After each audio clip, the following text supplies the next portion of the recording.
हे कैसे हो आप सभी। तो अगले 2 मिनट में हम रिवाइज करने वाले हैं directive principles of state policy से जुड़े हुए इंपॉर्टेंट क्वेश्चन जो अक्सर हमसे एग्जाम्स में पूछे जाते हैं।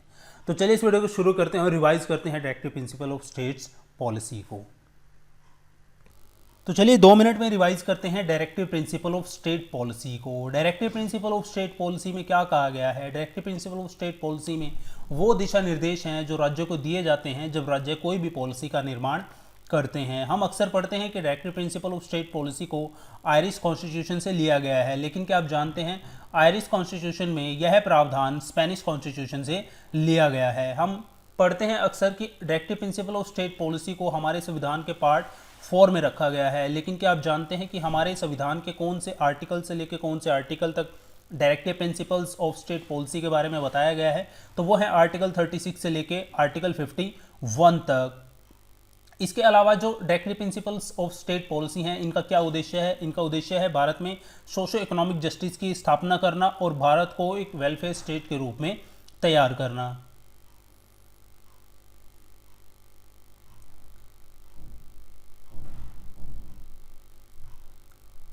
Directive principles of state policy, these are non enforceable by law and it is non justiciable। मतलब कि किसी भी लॉ या फिर किसी भी कोर्ट के द्वारा इनको किसी भी स्टेट के ऊपर थोपा या इम्पोज नहीं किया जा सकता।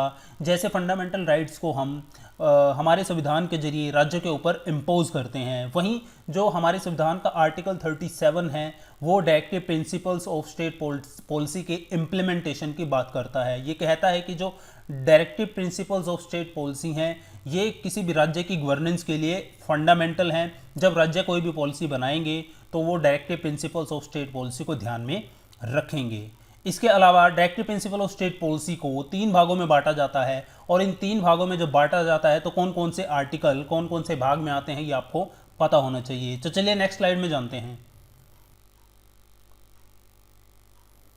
Directive principle of state policy को 3 पार्ट में बांटा जाता है। पहली है सोशलिस्ट प्रिंसिपल्स, जिसमें आते हैं आर्टिकल 38, 39, 41, 42, 43, 43A और 47। दूसरा है गांधीयन प्रिंसिपल, जिसमें आते हैं आर्टिकल 40, 43, 43B, 46, 47 और 48।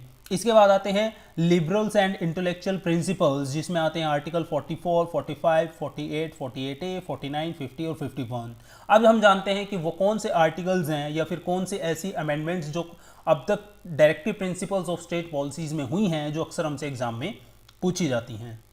तो सबसे पहले कुछ इंपॉर्टेंट आर्टिकल, जैसे कि आर्टिकल 40, जिसमें राज्य को निर्देश दिए गए हैं कि राज्य में लोकल सेल्फ गवर्नमेंट को बढ़ावा देना है और पंचायत का निर्माण करना है। आर्टिकल 44, जिसमें राज्य को राज्य के अंदर यूनिफॉर्म सिविल कोड एस्टैब्लिश करने के दिशा निर्देश दिए गए हैं। वहीं आर्टिकल 50 की बात करें तो आर्टिकल 50 में जुडिशरी को एग्जीक्यूटिव से अलग करने की बात कही गई है, और आर्टिकल 51 में राज्य को निर्देश दिए गए हैं international peace and security establish करने के लिए।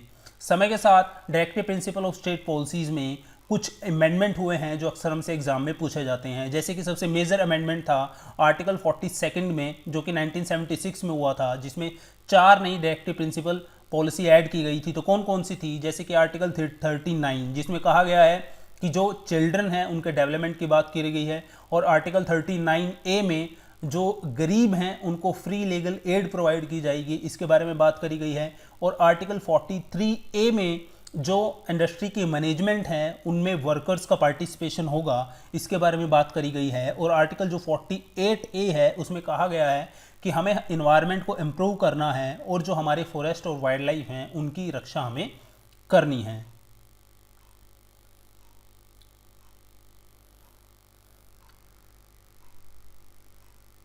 44th अमेंडमेंट 1978 के दौरान आर्टिकल 38, एक नई directive principle of state policy add की गई थी आर्टिकल 38 में। उसमें क्या कहा गया था? उसमें कहा गया था राज्यों को निर्देश दिए गए थे कि आपको राज्यों के अंदर जो इनकम इनक्वालिटीज़ है उसको मिनिमाइज करना है और फैसिलिटीज़ और अपॉर्चुनिटी को बढ़ावा देना है। इसके अलावा 86 अमेंडमेंट 2002 के अंदर आर्टिकल 45 में चेंज किए गए थे। क्या चेंज किए गए थे?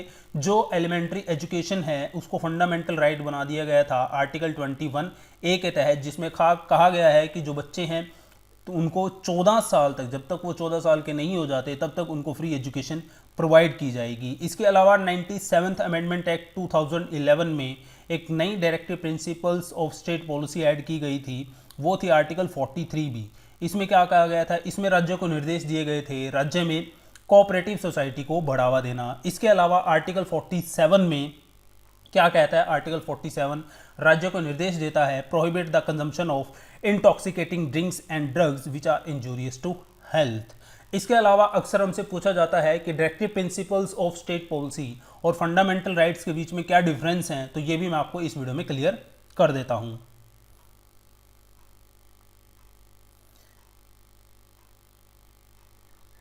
देखिए, जो फंडामेंटल राइट्स होते हैं, जो फंडामेंटल राइट्स का वियोलेशन होता है तो कोर्ट के पास पावर होती है उसको अनवैलिड डिक्लेयर करने की। तो कोई भी आर्टिकल या फिर कोई भी ऐसी पॉलिसी जो सरकार बनाती है जो फंडामेंटल राइट्स का उल्लंघन करती है, कोर्ट के पास पावर होती है उसको अनकॉन्स्टिट्यूशनल और अनवैलिड डिक्लेयर करने की। लेकिन directive principle of state policy के केस में ऐसा नहीं है, कोर्ट के पास ऐसी कोई भी पावर नहीं होती।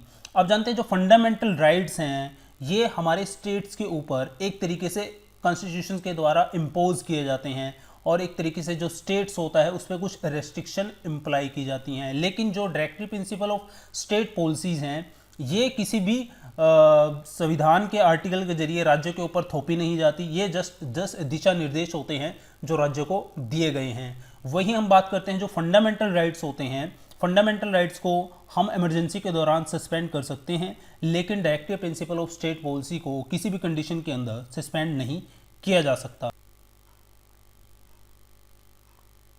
जो फंडामेंटल राइट्स हैं वो हमारे कॉन्स्टिट्यूशन के द्वारा हर एक व्यक्ति को दिए गए हैं, लेकिन जो directive principle of state policy हैं वो कॉन्स्टिट्यूशन में तो मेंशन है, लेकिन वो सिर्फ राज्यों के लिए दिशा निर्देश हैं जब राज्य कोई भी पॉलिसी निर्धारित करते हैं। वहीं जो हमारे फंडामेंटल राइट्स हैं वो हमारे देश के अंदर पॉलिटिकल डेमोक्रेसी को एस्टैब्लिश करने की बात करते हैं।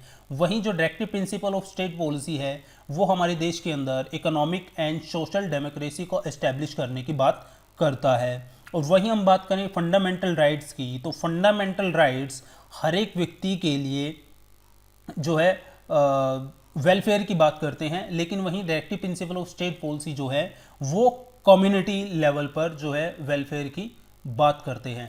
तो ये कुछ बेसिक डिफरेंस हैं directive principle of state policy और फंडामेंटल राइट्स के बीच में। तो आई होप ये वीडियो आपको शॉर्ट अच्छा लगा होगा। कैसे वीडियो लगा कमेंट बॉक्स में बताइएगा। मिलता हूँ आपसे नेक्स्ट वीडियो में नए टॉपिक के साथ।